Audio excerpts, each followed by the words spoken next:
नमस्कार. सत्यविचारमध्ये मी आपल्या सर्वांचं सहर्ष स्वागत करीत आहे. आज आपल्या बरोबर नाणेकरवाडी म्हाळुंगे जिल्हा परिषद गटातील इच्छुक उमेदवार बहुआयामी व्यक्तिमत्व म्हटलं तरी वावगं ठरणार नाही असे गणेशजी बोत्रे आपल्या सोबत आहे. आपण त्यांच्याशी खास चर्चा करणार आहोत.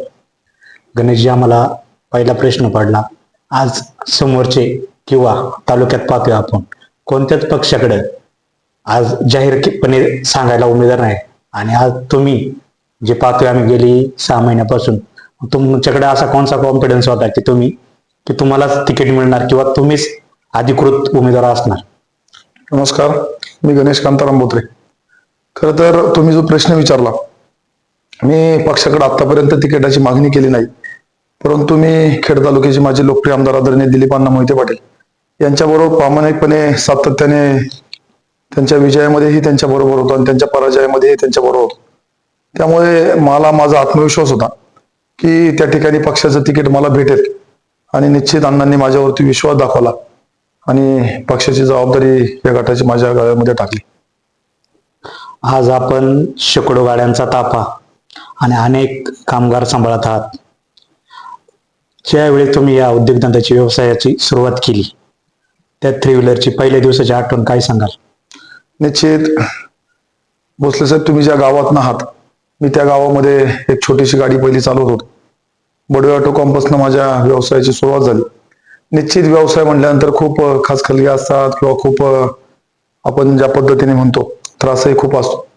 परंतु आजही त्या दिवसाची आठवण काढली तर खालुंबरे गावामधून कांद्याच्या पिशव्या भरायच्या आणि चाकण मार्केटला खाली करायच्या, अशा पद्धतीने चालू केलेले गाडीचा व्यवसाय आज खरं तर इंडस्ट्रीमध्ये जोपदेव ट्रान्सपोर्टचं एक चांगलं नाव झालं.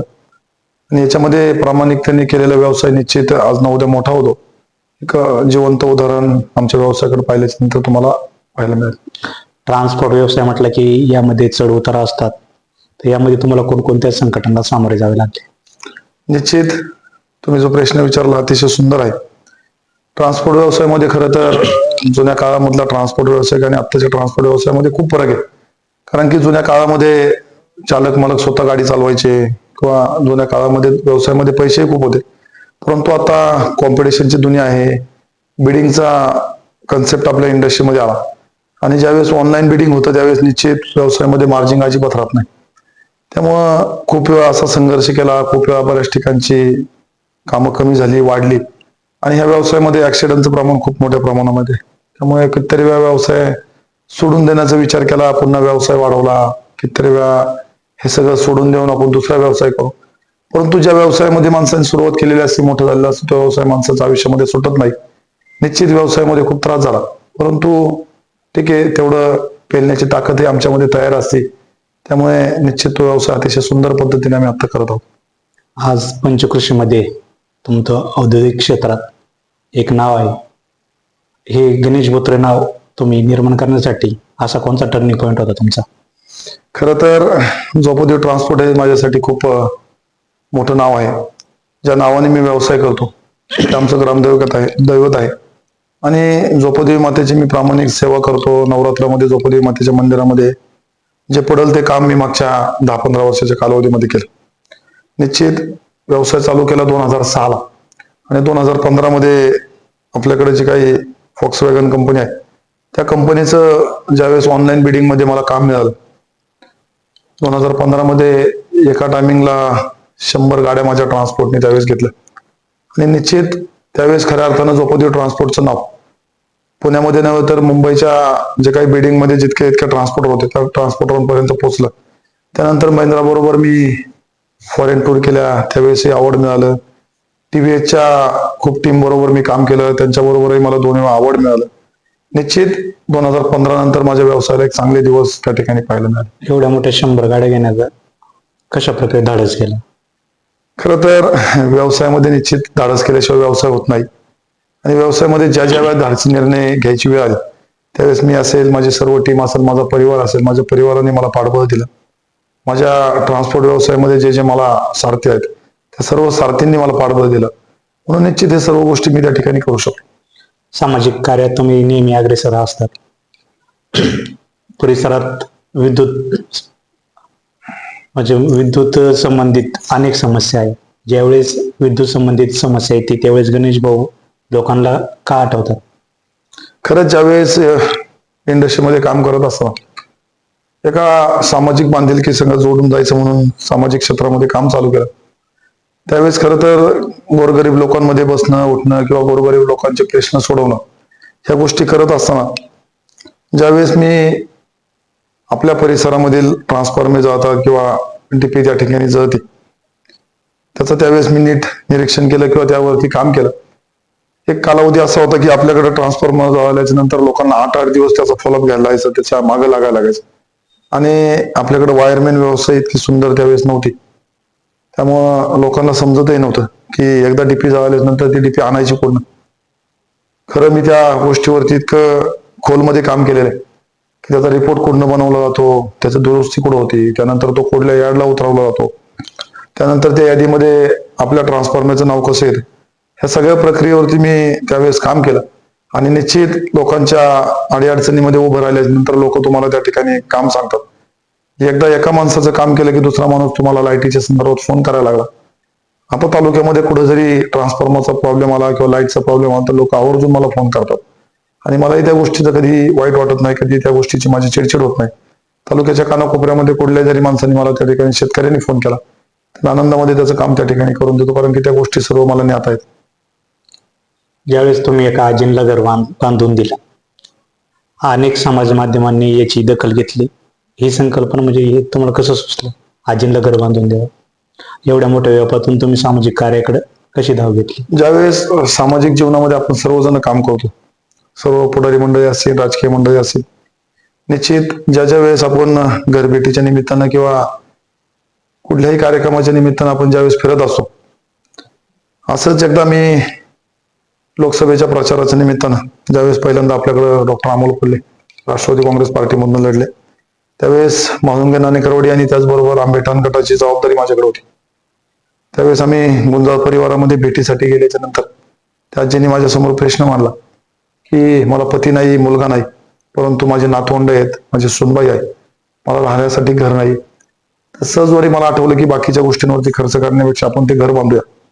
त्यावेळेस जिल्हा परिषदचा गट माझा आंबेठाण साईडला जोडला गेला होता. वासुलीमधली घटना आहे आणि निश्चित आम्ही सर्व तरुण सहकार्याने सांगितल्यानंतर त्या घराचं काम चालू केलं. घराचं काम निम्म झालं आणि जिल्हा परिषदेची वाढ रचना त्या ठिकाणी बदलली गेली. त्या आजीच्या मनामध्ये त्या ठिकाणी कुठेतरी कोणमून चालू झाली की आता आपल्या घराचं काम पूर्ण होणार नाही. ज्या तरुण सहकार्यांनी मला ती संकल्पना सांगितली होती त्याही तरुण सहकार्यांना आता वाटलं की ही सगळी प्रक्रिया आता आपल्या अंगलट येणार आहे. परंतु जरी जिल्हा परिषदेचे गट बदलले, जरीही राजकीय कुठली भूमिका बदलली, तरी समाजाशी जोडलेली नात किंवा ज्या परिवाराशी ज्या शब्दाला मी पक्का होतो पहिल्या दिवशी, तर शब्द पूर्ण करण्याचं काम मी त्या ठिकाणी केलं. म्हणूनच खरं तर सामाजिक गोष्टींमध्ये किंवा त्या गावामध्ये किंवा प्रसार माध्यमांना त्या गोष्टीचं त्यावेळेस खूप कौतुक वाटलं की वाढ रचना बदली झाल्याच्या नंतर सुद्धा तुम्ही ते काम पूर्ण केलं. परंतु मी अशा गोष्टींवरती विश्वास ठेवत नाही की तुम्ही फक्त कुठल्या पक्षात आहात किंवा तुम्ही कुठल्या वार्डमध्ये आहात म्हणून त्यांचं काम करायचं. तुम्ही सदैव काम करत राहिलं तर निश्चित लोक तुमच्याशी जोडून राहतात. धार्मिक कार्यातही तुमचं काम चांगलं राहिलेलं आहे. अनेक मंदिरांना तुम्ही देणगी दिली, त्याचबरोबर जे भजन साहित्य असतं त्याचंही वाटप केलं. ही आवड नेमकी कुठून झाली? मी ज्यांच्या माध्यमातून माझा राजकीय प्रवास आतापर्यंत चालू आहे ते खेड तालुक्याचे माजी लोकप्रिय आमदार दिलीपांना मोहिते पाटील यांचा सहज मी जोपदेवी मंदिराचा ज्यावेळेस जीर्णोद्धार ठेवला, लोकार्पण सोहळा केला, त्यावेळेस आम्ही जोपदेवी मंदिराच्या पायऱ्या उतरत असताना मला अजूनही आठवते, अण्णांना या मंदिरावरती मी खूप कष्ट घेतले, खूप आमच्या तरुण सहकार्याने पैसे या ठिकाणी दिले, माझ्यावरती विश्वास दाखवला.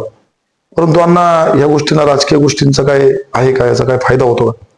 त्यावेळेस अण्णांनी मला एक खूप सुंदर उत्तर दिलं की आपण ज्या ज्या मंदिरांची कामं करतो, ज्या ज्या सामाजिक गोष्टींवरती काम करतो, अन्नदान करतो, ह्यामध्ये निश्चित राजकीय गोष्टींचा फायदा न पाहता जरी तुमच्यावरती विरोधक ज्या पद्धतीने काम करतात किंवा ज्यावेळेस तुम्हाला एखादी चुकीच्या गोष्टीसाठी लोक तुमच्याकडे पाहतात किंवा एखादी निगेटिव्हिटीची गोष्ट तुमच्यावरती येत असते, ज्या मंदिराची तुम्ही कामं करता त्या मंदिरामध्ये आल्याच नंतर माणूस तुमच्यावरती किंवा तुमच्यावरती सकारात्मक गोष्टींवरती विचार करतो. तो शब्द आजही माझ्या डोक्यामध्ये की जरी मंदिराची कामं करून राजकीय लोकांना वाटत असेल की त्याच्यामध्ये राजकीय फायदा होत नाही, परंतु त्या मंदिरामध्ये जो व्यक्ती जाईल तो बाहेर येताना निश्चित तुमच्याबद्दल चांगलं बोलून बाहेर येतो. आणि मंदिराचे पैसे मला कधीच वाटत नाही की ते वेस्टेज जातात. आयुष्यामध्ये निश्चित त्याच्यामधून तुम्हाला सत्कर्म भेटतात, त्यातनं तुम्हाला दुवा भेटते, त्यातनं एक तुम्हाला चांगल्या गोष्टीचं पाठबळ भेटतं. त्यामुळे मंदिरांच्या कामांवरती मी विशिष्ट लक्ष दिलेले आहे आणि त्यावरती कामं करतो. राजकीय क्षेत्रात तुम्ही कार्यरत आहात. जिल्ह्याचं युवक काँग्रेसचं तुमच्याकडे उपाध्यक्षपद आहे. तरुणांनी राजकारणाकडे वळण्यासाठी तुमचे काय प्रयत्न आहे आणि काय सांगाल तरुणांना? निश्चित मी पुणे जिल्हा राष्ट्रवादी युवक संघ काम त्या ठिकाणी करतो. परंतु मला कधी आयुष्यामध्ये वाटलं नाही की राजकारणासाठी पद पाहिजे किंवा कोणी तुमचं पद घेऊन तुम्हाला स्टेजवरती बोलव. तरुणांनी निश्चित राजकारणाकडे आले पाहिजे. राजकारण चांगलं आहे, परंतु राजकारण कोणाला पाडण्यासाठी, कोणाला हरवण्यासाठी कधीच करू नये. राजकारण सामाजिक घटकातील शेवटच्या घटकाच्या चेहऱ्यावरती आनंद कशा पद्धतीने निर्माण करता येईल, त्याचं काम आपल्याकडनं कशा पद्धतीने होईल यावरती जर काम केलं तर निश्चित राजकारण चांगलं आहे. आपण थोडीशी आता आपल्या गटाबद्दल चर्चा करूया. आपल्या गटावर लोकांना काय काय समस्या गेली, तुम्ही आता 6 महिने झाले, 7 महिने झाले गटात फिरताय, लोकांच्या समस्या काय आहेत? खरं तर शरद भाऊ, मी दौरे अतिशय सुंदर पद्धतीने पार पाडले. कारण की मी आतापर्यंत जेवढे जेवढे राजकीय पुढाऱ्यांच्या तालुक्यामध्ये दौरे पाहिले, सगळ्यांनी एकदम पळापळीमध्ये दौरे केले किंवा घाईगडबडीमध्ये भेटीगाठी घेतल्या. मी कुठेही गडबड त्या ठिकाणी केली नाही, मी कुठेही धावपळ केली नाही. मी मागच्या 4 महिन्यापासून मतदारसंघामध्ये फिरलो, मतदारसंघाची माहिती त्या ठिकाणी घेतली, प्रत्येक माझ्या शेतकरी बांधावरती गेलो, प्रत्येक मायमाऊलीची त्या ठिकाणी अडचण जाणून घेतली. तर कानेवाडीपासून तर खालुंबऱ्यापर्यंत जर पाहिला तर हा भाग शेतीचा भाग आहे. सावर्दरी, शिंदे, वासुली हा इंडस्ट्रियल बेल्ट आहे. त्यानंतर तसंच बिरदवडीकडे गेलं तर बिरदवडीकडे ही इंडस्ट्री आहे. खराबवाडी, माळुंगे आणि नाणेकरवाडी जर पाहिली तर इंडस्ट्रीमुळे आपल्याकडे खूप बाहेरचे कामगार वर्ग आपल्याकडे येऊन राहिला. आपल्याकडे सर्वात मोठा प्रश्न आहे कचऱ्याचा, त्यानंतर शुद्ध पाण्याचा, त्यानंतर आपल्याकडं जे काही ड्रेनेजची लाईन आहे याचाही खूप मोठ्या प्रमाणामध्ये त्या ठिकाणी प्रश्न आपल्याकडे आहे. या गोष्टींवरती निश्चित मी त्या ठिकाणी काम चालूही केले. शिंदा आणि वासुली CSRच्या माध्यमातून आम्ही कचरा विल्हेवाट त्या ठिकाणी चालू करत आहोत. निश्चित इंडस्ट्रीमध्ये हे 2-3 प्रश्न खूप मोठ्या प्रमाणात आहेत. आपल्या भागातील आपल्या मायमाऊलीला चांगल्या पद्धतीचं पाणी मिळावं, शुद्ध पद्धतीचं पाणी आपल्या घरामध्ये यावं, यावरती उद्याच्या काळामध्ये खूप मोठं काम उभं करण्याचं त्या ठिकाणी माझ्यासारख्या कार्यकर्त्याचा मानस. आपल्या गटामध्ये चाकण तळेगाव रस्ता होता आपल्या गटातून, हा बहुचर्चित रस्ता, याचं काम निविदा अनेकदा झाल्या याच्या, पण परंतु काम काय प्रत्यक्षात झालं नाही. त्याबद्दल काय सांगाल? सरकारचं लक्ष वेधण्यासाठी काय करायला? निश्चित मागच्या काळामध्ये मी खूप वेळा सरकारचं लक्ष वेधण्याचं काम केलं. ज्या वेळेस माझा वाढदिवस येतो त्यावेळेस खरं तर पावसाळ्याचा कालावधी असतो, त्यावेळेस मी प्रत्येक वेळेस माझ्या वाढदिवसाचा बॅनर किंवा चुकीच्या ठिकाणी जो काही खर्च होतो तो थांबवून मी चाकण तळेगाव रोड आतापर्यंत 4 वेळा रिपेअर केला, त्याच्यावरती मुरम टाकला, रोलिंग केलं. परंतु आपण डागेडुजी करून ह्या रोडचा प्रश्न संपणार नाही. हा खूप केंद्र लेवलचा मोठा प्रश्न आहे. त्यावरती निश्चित उद्याच्या काळामध्ये जे आंदोलनं करायचे आहेत, तो जो संघर्ष उभा करायचा आहे, एका राजकीय चांगल्या पदावरती गेल्याच्या नंतर निश्चित तो संघर्ष मी उभा करणार. गेली सातत्याने तुम्ही 3-4 वर्ष झाले दिनदर्शिका घरोघरी वाटत आहात. तुम्ही झेडपीचा डोक्यात विषय घेऊनच वाटत होते का लोकांपर्यंत पोहोचण्यासाठी? नाही, खरं तर राजकीय कुठलं पद उद्याच्या काळामध्ये घ्यायचे किंवा राजकीय कुठलं उद्या काय भेटणार आहे याचा कधीच मी त्या ठिकाणी विचार केला नाही.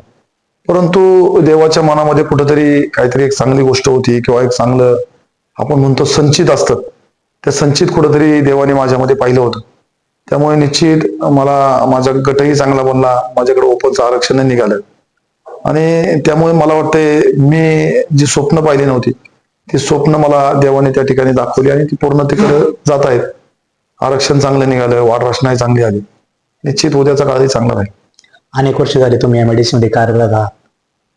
तरुणांना याचा काय फायदा करून द्याल? खरंच तरुणांना इंडस्ट्रीचा खूप मोठा फायदा करून घेता येईल.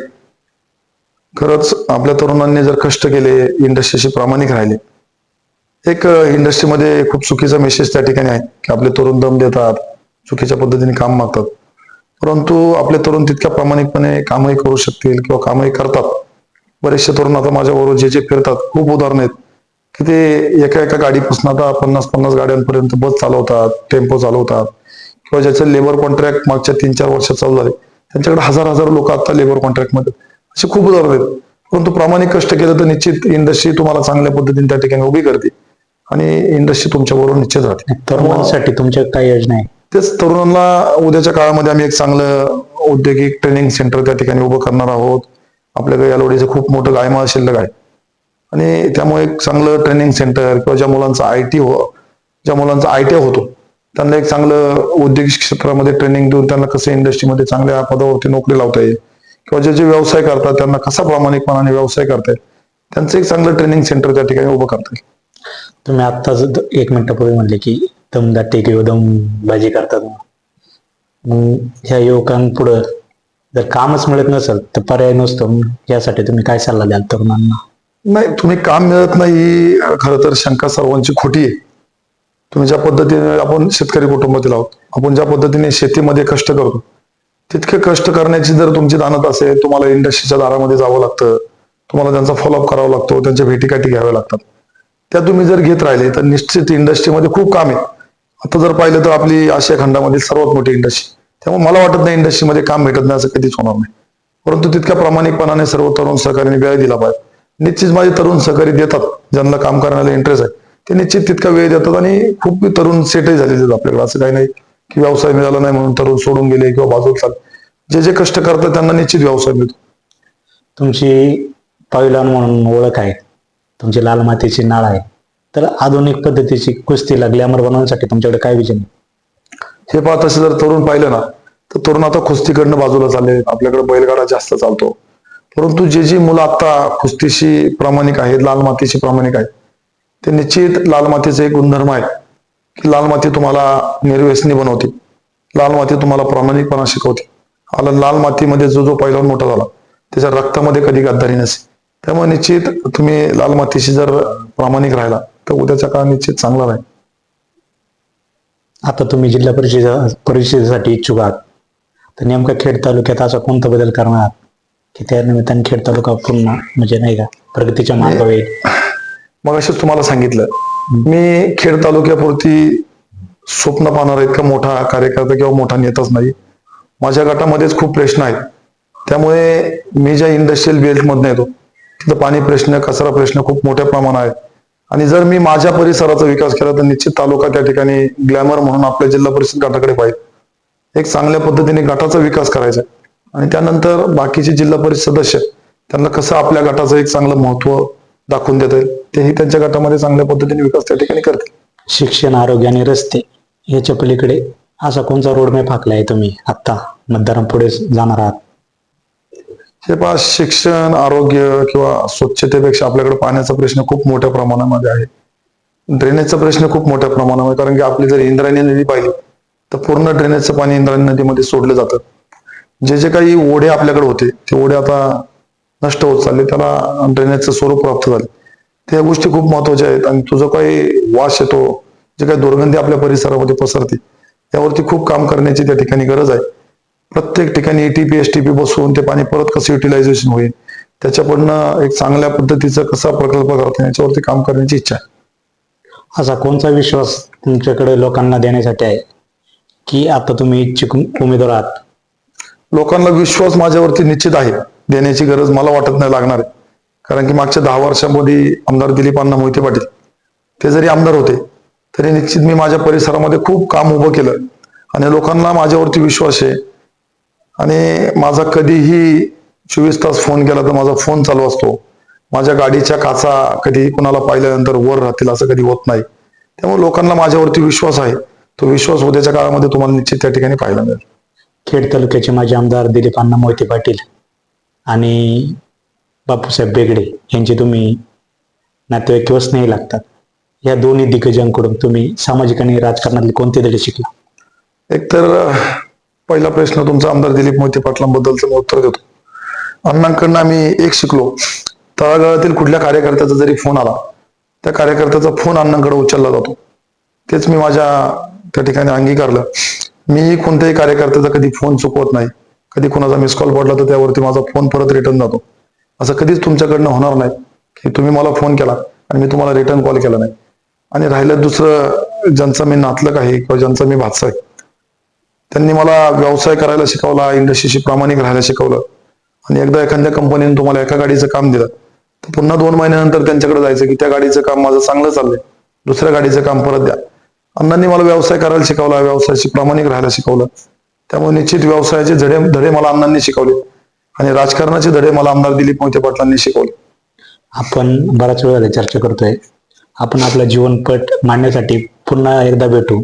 आता समारोपाकडे जात असताना आपण रॅपिड फायर घेऊया.